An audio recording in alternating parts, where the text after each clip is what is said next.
Let's go! Lane Kiffin versus Mark Stoops, an undefeated matchup between Ole Miss and Kentucky, and there is something about this game that is bothering me pretty big time. But today I want to focus on Lane Kiffin and his comments that he made yesterday to the media.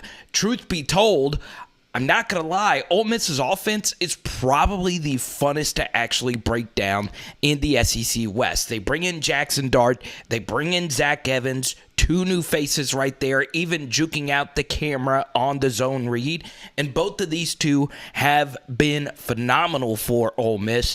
Emily Keith at wide receiver, I mean, this is a fun unit to break down, but let me just play this clip for you and let you decide if this really bothers you. You know, when you come back out and you run out the tunnel and it looks like, you know, a high school game playing in a college stadium, you can't let that affect you. I mean, you know, there's psychology to that, obviously. There's a home field advantage for a reason. And, you know, when it goes the other way, you kind of have that feeling, you know, that, man, are we still really playing in a game here? You know, the players have to fight that. So, again, we use that as a learning lesson for our guys. So, if that's the case, that's the case. But, I mean, I'm worried about what I can control. I've tried social media in here for 2 years. So, you know, we'll worry about what we can control, and that's getting our players ready to play. This is where I strongly disagree with the Lane Kiffin, right? Because, look, in a perfect world, should fans stay till the end of the game to support their team? Yes, especially considering this Tulsa game. As you can see, it was 14-7 at one point. The game was kind of semi-competitive, but Ole Miss was able to eventually pull away. But as many of you know that actually watched this game, it did end up being basically a one-possession game in the grand scheme of things. So this was a tough matchup versus Tulsa. And look, Ole Miss was able to find a way to win. And Lane Kiffin was disappointed that so many fans left. You guys saw the screenshots of the third quarter. We're not even talking the fourth quarter. Third quarter shots of how many fans actually decided to leave.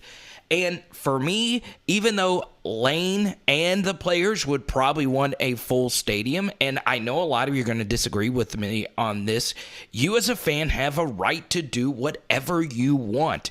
And I'm just going to be honest here, it falls on deaf ears when a coach who makes over $7 million a year in salary wants fans to stay till the end of the game in what looks to be sweltering heat.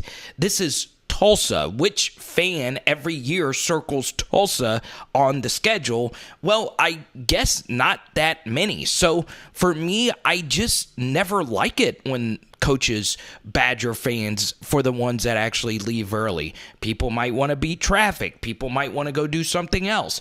And this is always the line of logic. Well, you do know there's only 7 games a year that fans can attend at home. Sometimes it's 8, sometimes it's only 6. Obviously, it depends on whichever school it may be that you root for. So the logic here is you only have so many games during the year that you get to watch. Why on earth would you decide to leave early for one of them? Well, while it is true there's only a certain amount of games every year that are played, the opposite is also true. There's only 7-ish tailgating environments every single year as well. And look, a lot of fans knew that they were going to show up next week for the big game versus Kentucky, and when Ole Miss started to pull away at the end of the half, fans probably were like, okay, this game's probably over. Let me go back to the Grove and the tailgate. Remember, it was still daylight outside. There's still plenty of time for Ole Miss fans to go do whatever the heck they want to do. I'm guessing for a lot of them, it's drink. So for me, it's just tough for me to sit here and badger fans to stay at the end of the game. You can do whatever you want for the expensive ticket that you have to pay to go to SEC games, the membership fees. I know Arkansas has it. I know a lot of SEC teams have it where, on top of having season tickets, you got to pay, you got to make a certain donation to the athletic fund or whatever it may be. you guys are spending money on this too. And however you see fit, you do whatever you want with that money. It's different if this were like a $5 high school ticket and, the game was competitive and you left early. There's no traffic. There's really nothing to do after that. But here, there is a lot to go do. There is other things that fans like to do outside of football. Now, for me, I am one that if the game is definitely competitive, I'm staying till the bitter end. But just in general, I like to stay to the end of games anyway. That's just me. But, it just always never makes a whole lot of sense. And look, Joey Freshwater here isn't the only coach who has made this complaint. Nick Saban did this a few years ago, and I remember it very vividly. And I'm like, really, Nick? Your team is beating the daylights out of everybody on their schedule. So why on earth are you complaining about this? Look, this was Tulsa. Ole Miss had played a very soft home schedule up to this point. Obviously, they know there are bigger home games left, including Kentucky, Auburn, and, of course, Alabama later this year. And, look, the Egg Bowl is in Oxford this year as well. Fans know that there are other games that they can attend. And look, a lot of fans going with the mindset that, hey, we are going to leave the Tulsa game early so we can go do something else. Totally get it. And look, if that's you, you do what you want to do. I know a lot of you are going to disagree with me on that, but feel free to get into the comment section and let me know. As a fan, and look, obviously it's not obligated that you have to say, but should fans be chastised to stay till the end of the game? Should you stay till the bitter end of the game? I'm very curious because I'm sure a lot of you are going to say yes. Now, for me, as far as this Kentucky matchup is concerned, I am going to defend Lane on something here, and it is a major issue with the Southeastern Conference, and it's the times of these games, okay? As a Kentucky fan, this is baffling to me and Ole Miss fans as well. Y'all are both undefeated, and you're having to play the 11 a.m. slot when there are other matchups to me that just aren't quite as good. I get Alabama, Arkansas being the 2:30 CBS, but LSU Auburn is a 6 p.m. kickoff. I know there's a lot of history between those two schools, but Auburn is awful. Georgia, Missouri gets a 6:30 kickoff. That game is never competitive. So I understand, this is a tough week for a lot of SEC teams because they are having to play at a different time. Obviously, South Carolina and South Carolina State I had to reschedule, and they'll be playing Thursday night. And Eastern Washington and Florida will play Sunday morning at 11 because of weather and the hurricane. But overall, if I were an Ole Miss or a Kentucky fan, I would be absolutely furious right now at the kickoff time. Now, as far as predicting this game, we spent so much time talking about Ole Miss, Kentucky. I kind of like Kentucky in the 7 points here. I understand that, you could be a little overreactionary from this Tulsa game where Ole Miss struggled. But last week, Kentucky struggled as well versus Northern Illinois. And one of my favorite plays last week, if you saw our betting prediction, was Kentucky in a look-ahead spot and the Salukis covering the spread. That is exactly what they did, and that game ended up being a 1-point spread. And I think Northern Illinois, no, they're not the Salukis. They are the Red Bulls or something like that. They might be the Salukis. I don't know. But still, I liked Northern Illinois covering that number last week. I do think this game this next week between Ole Miss is going to be competitive. I have a tough time seeing a disciplined Mark Stoops squad with a scrappy defense just getting run out of the building, and this game not being a one-possession game at the end. So I do like Kentucky in a close one. The over-under set at 54. I think that's pretty interesting. I'm going to stay away from that, but I do like the Wildcats to cover. Now, later in the week, we're going to talk a little bit more about the rest of the schedule. Obviously, Alabama and Arkansas, we have been a very Arkansas-friendly channel. This is our first video we've done in a while that we haven't really focused on the Hogs. We'll get to them a little bit later in the week. Arkansas, obviously at home, 17.5 points. They are the underdogs here. it's kind of dangerous because I've picked the Hogs to cover every time versus Alabama these last couple years. Obviously, they did last year, but 2 years ago, not so much.